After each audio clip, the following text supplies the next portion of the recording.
लोग पढ़ेंगे passive voice.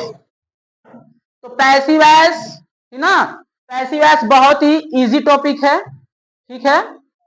जब हम लोग टेंस पढ़ लेते हैं उसके बाद क्या पढ़ते हैं, पैसिव वॉइस, है ना। एक्टिव वॉइस मतलब क्या होता है, टेंस, है ना, समझ में आ रहा है। अब पैसिव वॉइस मतलब पैसिव वॉइस ही होता है। एक्टिव वॉइस में क्या होता है, सब्जेक्ट को जो है कि इंपॉर्टेंस दिया जाता है, और पैसिव वॉइस में ऑब्जेक्ट को इंपॉर्टेंस दिया जाता है। इतना समझ में आया अच्छे से, किसी कहीं कोई दिक्कत, तो फिर आओ फिर से बताते हैं।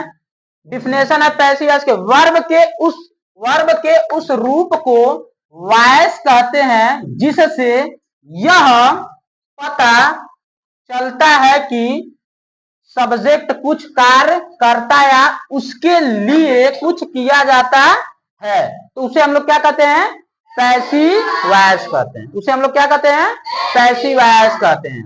अच्छा, फिर यहाँ हमने एक बार और बता दें कि सब्जेक्ट इंपॉर्टेंस है ना, उसको हम लोग क्या बोलेंगे, एवी यानी टेंस, ठीक ना। ऑब्जेक्ट इंपॉर्टेंस यानी पीवी यानी वॉइस यानी पैसिव वॉइस। समझ में आया। अगर कोई पूछ लिया कि ये बताओ कि जिसमें सब्जेक्ट को जो है कि इंपॉर्टेंस दिया जाए उसको हम लोग क्या बोलेंगे, टेंस। क्या बोलेंगे, टेंस। और जिसमें ऑब्जेक्ट को इंपॉर्टेंस दिया जाए उसको क्या बोलेंगे, क्या बोलेंगे, ठीक ना, समझ में आया, कोई दिक्कत। अब देखो, पैसिव वॉइस पढ़ने के लिए हम लोगों को क्या करना है, बस वर्ब का थर्ड फॉर्म लर्न कर लेना है, और पैसिव वॉइस बहुत ही इजी है।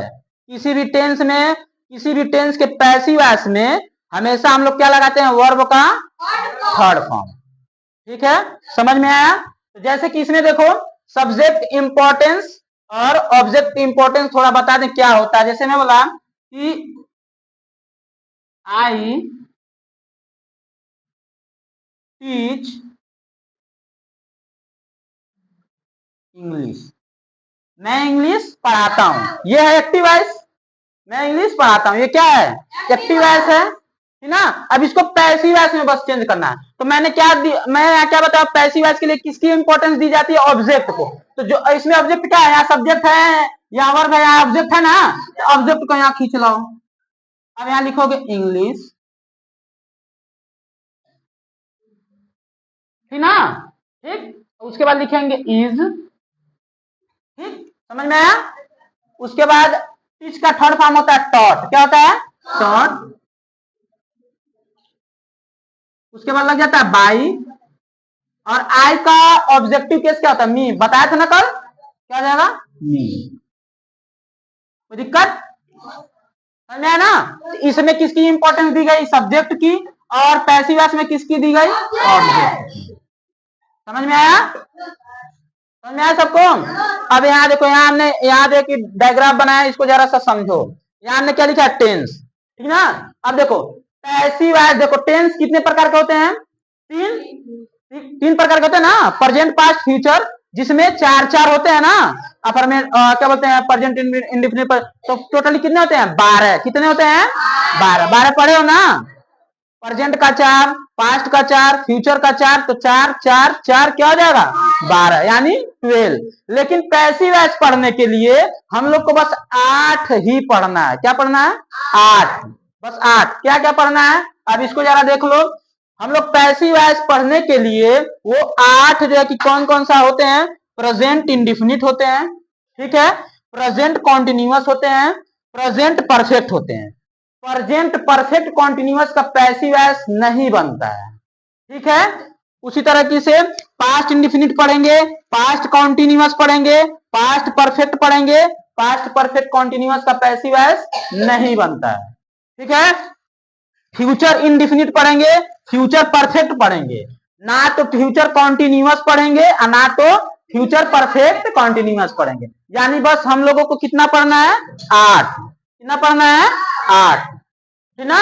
तो पैसिव वॉइस पढ़ने के लिए हम लोग को कितनी टेंस की बस जरूरत पड़ती है, 8। वो कौन कौन से होते हैं, present indefinite, present continuous, present perfect, past indefinite, past continuous, past perfect, past indefinite, future indefinite, और फ्यूचर परफेक्ट। समझ में आ गया?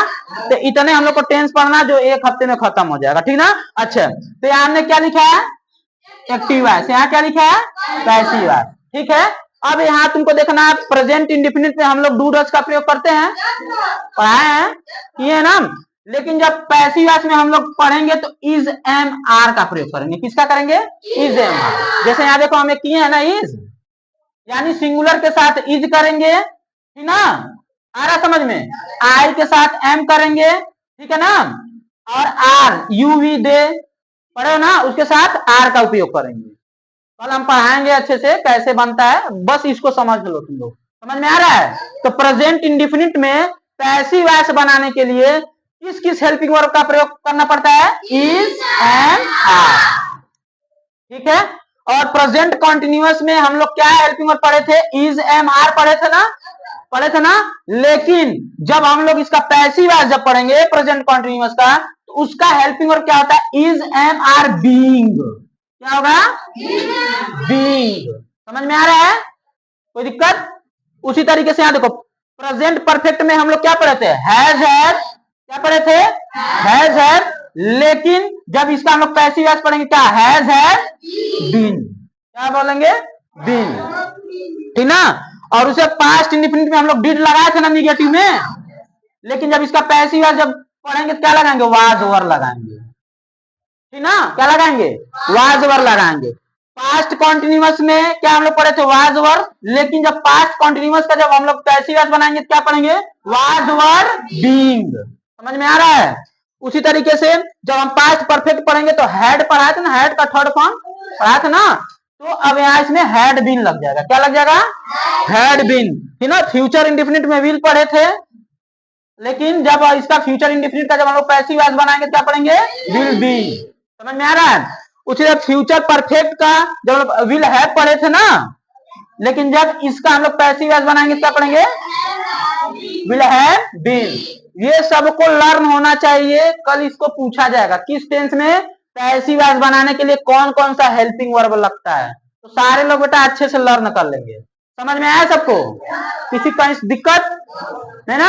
अब नहीं अगर समझ में आ रहा तुम लोग एक बस तकनीक बस अपना लो। क्या करना है देखो, पैसिव वॉइस में तुमको बस इज एम आर इसमें याद कर लेना है, बीइंग, ठीक ना, बीइंग बीन, ठीक ना, बीन, बस इतना होते हैं। बस इसको बस याद कर लोगे काम हो जाएगा, ठीक ना। एक में बीइंग, एक में बीन बता। देखो इसमें भी बीन है, बीइंग है ना, इसमें बीन है, इसमें बी है, इसमें भी बीन है। बिल्कुल इजी है, बस क्या करना है? केयरफुली लर्न करना है, ठीक ना। तो एक बार फिर बता दें कि पैसिव वॉइस बनाने के लिए किसको हम लोग इंपॉर्टेंस देते हैं? ऑब्जेक्ट, ठीक ना। तो कोई भी अगर कहेगा पैसिव वॉइस बनाने के लिए हम लोग सब्जेक्ट या ऑब्जेक्ट में किसको इंपॉर्टेंस देते हैं?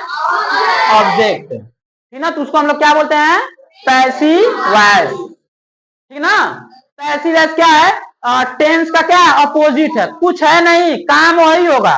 मैं इंग्लिश पढ़ाता हूं, मेरे द्वारा इंग्लिश पढ़ाया जाता है, काम वही है, काम वही है, बस उसको उल्टे तरीके से बस बनाया जाता है। उसी को हम लोग क्या बोलते हैं? Passive voice. कुछ ऐसे भी होते हैं जिसमें जैसे यहाँ देखो हम बाई लगाए हैं, कुछ ऐसे भी होते हैं जिसमें सब्जेक्ट नहीं रहता है और उसको बिना बाई के बना, जैसे कि सब्जियां बिकती हैं तो द वेजिटेबल्स आर सोल्ड हो जाएगा। समझ में आ रहा है? उसका पैसिव वॉइस भी सिखाएंगे, लेकिन वो थोड़ा एडवांस लेवल है। इसको स्कूल में जो है कि बताया जाएगा लगभग हमारे ऐसा।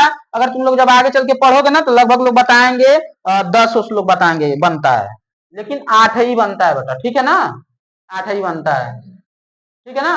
क्योंकि हम एक लक्ष्मी है ना, लक्ष्मी का हम बुक लिए थे तो उसमें उन लोग को टीचर पढ़ाए थे कि यार 10 बनता है, लेकिन 10 बनता नहीं है। मैं तमाम मेरे पास बुक है, उसमें पूरा अच्छे से लोग बताए हैं, सिखाए, मैं खुद पढ़ा हूं, ठीक है ना। तो आप लोगों को बस इतना ही पढ़ना है, ठीक है, इससे बेसी कुछ आता नहीं है। चाहे आप तैयारी लेवल का पढ़ाई करो या कुछ भी करो, इससे ज्यादा कुछ भी नहीं पूछा जाता है, ठीक है ना। इसको अच्छे से याद करना है, ठीक है, समझ में आया?